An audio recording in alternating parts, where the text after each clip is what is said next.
your seatbelts and hang on. It's NBA playoff action. Yeah, you got that right. So come and join us for all the thrills and spills as we bring you all the action from the playoffs, where you can expect anything to happen. Starks. Yes. What? With the Eastern Conference Finals and the two teams that are still alive on the road to glory. Having defeated Chicago in the series opening contest, the New York Knicks strode confidently into Game 2. But the Bulls were still world champs. And as they readied themselves for battle, Chicago turned to their general to lead the charge. Jordan with the step. What a move by Michael Jordan. He is not going to wait for the game to come to him. He's going to take control of this game from the outset. The Knicks managed to draw even at the break, thanks to some sharp-shooting heroics by Doc Rivers. Although MJ scored 25 first-half points, his airness would once again be overshadowed by John Starks. Shot clock at 2. Starks. Oh, what a shot! He just defeats the 24 with Jordan in his face. And every time Chicago tried to make a bull run, the resourceful Knicks would have the answer. Jordan with the save. Look out. Mason got it back. Ewing. It counts. And the foul. Chicago could only watch as New York closed out Game 2 in resounding fashion. Starks. Yes. What a move by Starks, who was able to sky to the basket. John's dunk was the dunk of the year. There's no doubt about that. Way to get up, John. What a spectacular move. Trailing 2-0 in the series, the Bulls may have been shaken, but they still retained their swagger. We're very concerned. We have to win the ball game. There's no doubt about that. But, you know, they're playing their style of game on their home floor. They're not going to play that style of ball game on our floor. And I'm sure that we're going to make sure that that doesn't happen in our home. From the onset, Chicago seemed energized by their crowd. And no one was more pumped up than John Paxson, whose sharpshooting buried the Knicks. Paxson starting out.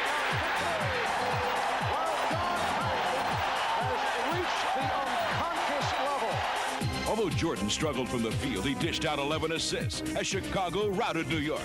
Nothing was working for the Knicks as Scottie Pippen ignored their tactics and scored a game-high 29. Doing it from all angles. They just outplayed us today. That's the bottom line. The Bulls outplayed the Knicks on Saturday. We have another game on Monday. On Monday, the Eastern Conference finalists would square off once again as the world champion Bulls readied themselves for a Knicks team that was sure to bounce back. Stepping up were Michael Jordan and John Starks, who simply put on a first-half show. John Starks hits the 3 to get it going. Starks gambled on the overplay. Jordan knocks it down. That's a three-pointer. And he is on fire. It's a shooting duel between Jordan and Starks. Starks has 13. In the second half, MJ's torrid shooting single-handedly kept New York at bay. Michael Jordan has come out shooting here in the third quarter. Jordan for 3. The story this afternoon, Michael Jordan. 52 points. A standing ovation for the Chicago Bulls, who have managed to bounce back with the 2 victories at home.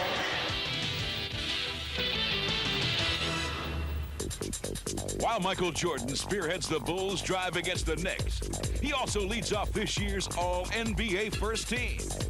Chicago's unparalleled guard once again soared above the rest of the league in the Bulls' quest for a 3rd straight title. Jordan!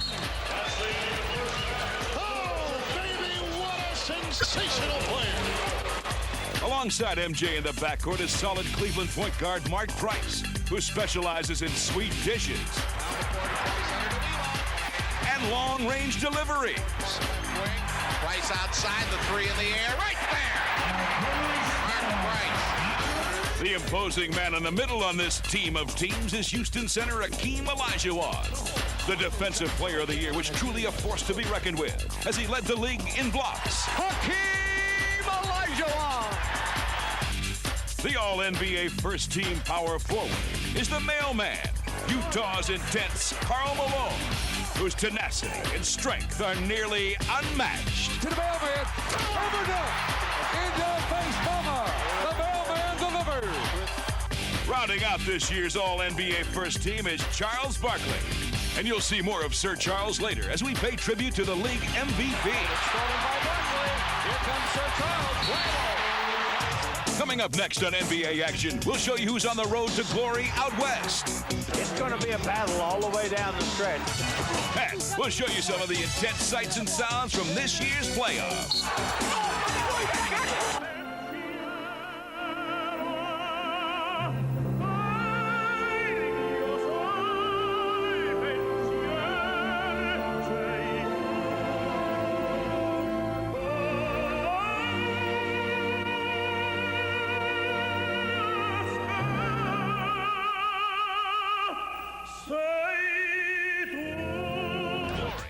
Find out what's going on in the Western Conference Final.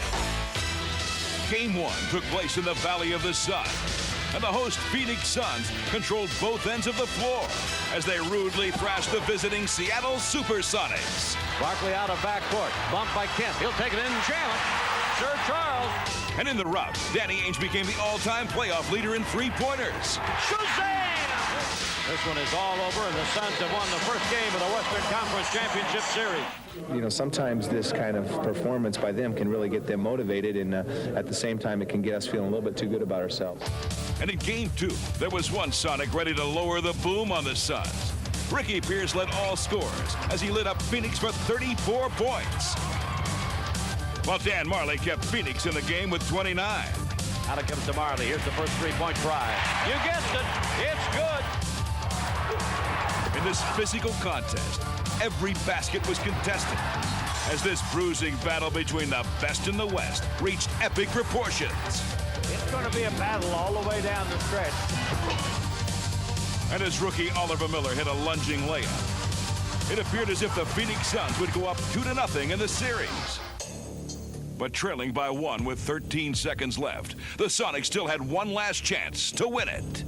Fasten your seatbelts and hang on. Perkins will put a three up and get it. He hit it. He hit it. It's a big win for us. I think we have not played very well. I think it'll make us play better back in Seattle. And as Game 3 shifted to Seattle, the Sonics were taking a realistic approach.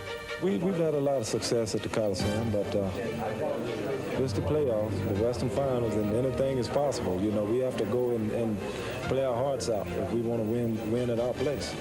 But both teams played their hearts out in this intense struggle. This action reminds me of New York and Chicago. This is the most intense game that I have seen in the Western Conference.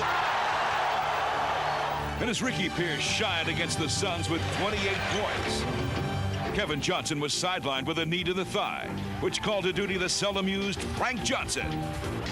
The seasoned veteran calmly led the Suns to a 12-0 run in the fourth, but the scrappy Sonics kept it close until the Suns put the game out of reach. Marley with a three.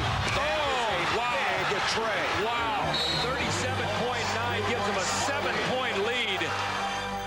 We almost won Game 2 playing as poorly as we did, and with the lackluster performance that we had, we still almost won it. But then we realized that loss was the best thing for us at this particular juncture, because from here on out through the Western Conference Finals, you're going to see a very aggressive and determined Phoenix Suns team. But it would be the Sonics who came out as the aggressor in Game 4. And although the visiting Suns kept it close early, behind Charles Barkley's 23 first-half points, Seattle was all business as they sliced up the Phoenix defense at every opportunity. The Seattle team is ready to play. They are so much more aggressive, and they are attacking. They're not backing off. They are attacking. Every Seattle Supersonics scored for George Karl. Impressive 120-101 victory. Karl said if we win this one, it'll be a war. While Barkley mourned the Suns' loss in Game 4, earlier this week, Sir Charles had good reason to celebrate.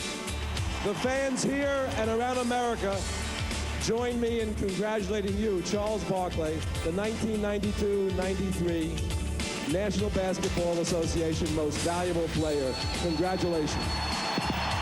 Even though he won the coveted award in a landslide, Barkley refused to take all the credit. There's so many people you want to thank. You try not to forget people, but you don't get anywhere. You don't win any award without help. You can't do it all by yourself. So I guess my teammates, whatever they did, made us win more. So they really deserve the award. In just his first year with his Suns, Barkley led Phoenix to the league's best record behind an awesome combination of all-around skill and boyish enthusiasm. Look at it, here he is. Yep, and there's Barkley. Oh! You could see it coming. Oh! Charles behind the back. Out to Barkley, fakes, throws up a three-pointer. Shazam! It definitely has been an incredible year. I mean, I don't think my life can get any better than it has the last year. Although Sir Charles won this year's MVP award in his first season with a new team, can you name the only NBA player to win back-to-back MVPs with two different teams? The answer. Welcome back to NBA action. Now for the answer to this week's trivia question. The only player to win back-to-back MVP awards with two different teams is Moses Malone.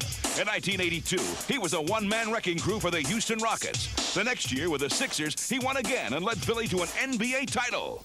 In a special playoff edition, we show you the sights and sounds of the NBA postseason. Chicago Stadium, the site tonight as the Bulls begin defense of their NBA championship. For us to win a third championship, it's a journey that begins with a single step. And for us to do this again, we're going to have to take each one of these steps along the way and match them and meet the challenge that each one brings. Ordinarily, they would give up. They're not going to give up today. National TV, all the emotion and everything. They're going to keep coming back on us. We just have to put them away. This team does not like to run with us. I guarantee you they're going to try to hold it back. We can make that our advantage. I need your help tonight. We're going to lose somewhere down the line. But it ain't going to be tonight. Let's go. Lenny, let's go. Tomorrow, you're the man. You're the man. You're the man. Hey, next time I try to get Sean a lob.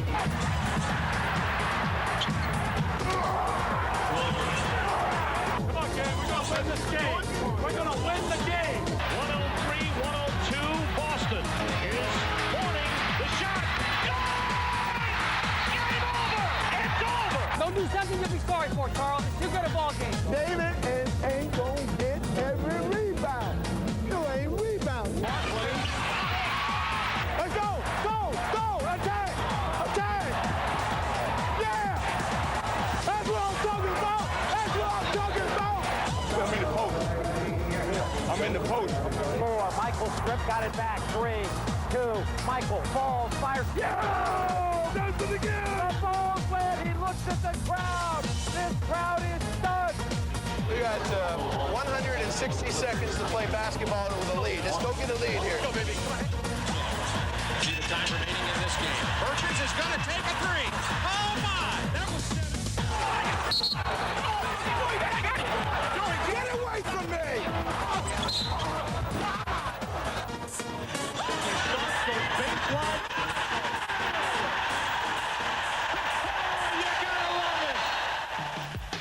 While NBA playoff teams are still coming up with plays like this, we check out some off-court coaching maneuvers in our news, notes, and quotes. This week, the Philadelphia 76ers dropped the interim from Fred Carter's coaching title and made it official. I do feel differently. I do feel that this is my team. I have no more to prove than what any other coach has to do every year when the season begins, and that's win basketball games. Fred Carter trying to spark his ball club. Meanwhile, the Pacers have narrowed their head coaching choices to Lenny Wilkens and Larry Brown. Also, ex-Atlanta head coach Bob Weiss was hired as an assistant for the Detroit Pistons. And the Warriors skipper Don Nelson has been named the USA's coach for the 1994 World Championships team. Coming up next, Eddie Johnson and Ricky Pierce, the Sonics dynamic duo, hold court. We have to stay focused on the main objective, and that's trying to win a championship. And in a special courtside countdown, we'll bring you the top 10 blocks of the year. Now on NBA action, Seattle's veteran duo of Eddie Johnson and Ricky Pierce hold court. As teammates, these two Supersonics hold the most obvious of bonds. But there's more to it than just sharing the same uniform. before coming to the Sonics during the 90-91 season. Both of these sharpshooters gained recognition as the NBA's best sixth men. Pierce had won the award twice with Milwaukee in 1987 and again in 1990, while Johnson captured the honor in 1991 with Phoenix. But now, they find themselves playing a different role with a championship-caliber team. You know, those young guys, they see that Eddie and I, we out busting every day. We practice hard. We at the gym early. We one of the last guys that leave the gym. You know, we showing more by example. And beyond providing veteran leadership, their coach also likes what they do for him on the court. I don't know if I've ever had two scorers like Eddie Johnson and Ricky Pierce. I've never, that luxury of a guy that can score points really pretty easily. Eddie, when he gets in his zone, is fantastic. And Ricky is a consistent 20-point game. They're the glue, they're the guts, and it makes me look great. No timeout for Seattle. Pierce right back to tie. Timeout Warriors. And the whole thing has gone wild. Pulling off the McKee pick. Covered by Chambers. Hands off to Johnson to tie. Eddie Johnson, it's the three. We've got a tie ball game. Woo! It's probably the most fun team I've been around in my career in terms of guys getting along and guys going out there working hard for one result, and that's a victory. But I'm always right there to remind them that, you know, our job is not done until June. If we can get all the way to June and still be happy, then that means we won it all. The matchup I want to go at right now is I want Ricky. I want to run a turn here with Ricky and let Ricky go one-on-one. Trying to get a step now. Shoots it over Otis for two. Ricky Pierce. They know what each situation brings in playoff time. And for us, you know, we'll be in a timeout and they'll say, you know, in this situation, they usually do this. So that from their experience, they see what's going on. And they're both coming up with the big plays in the Sonics playoff drive. Johnson from mid-court, toss it up. Oh, what a shot. Johnson from mid-court. Nothing but net. Closing up Pierce. Pierce over Maxwell. Oh, it's a tough 10-footer to tie it at 93. The 3 with 2, a race with a 3 leads into it. Got it! We have to stay focused on the main objective, and that's trying to win a championship. One Sonics team that did run a steady course on the road to glory is the subject of our Magic Moments. And now we take a look back at the 1979 Seattle squad that captivated their adoring fans. The Sonics were an exciting team, led by their innovative coach, Lenny Wilkens. I started Gus Williams, Dennis Johnson, and brought John Johnson, and put Silas on the bench and started Sigma. And we won the next 10 games. And from there on, it was history.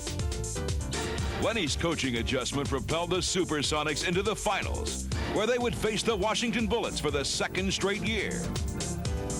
As they looked to avenge the previous year's loss, Seattle jumped all over Washington and took a commanding 3-1 series lead. Sigma Unseld has Gus. He's going to shoot from 20 feet. He hits! And it's 32 points for Gus Williams in the Sonics. When the scene shifted to Washington, Seattle seemed poised to put the Bullets away, and they'd do so in convincing fashion. 5, 4, pass to Gus Williams. 3, 2, 1, and the Supersonics win their first ever NBA championship. The ball sails high in the air.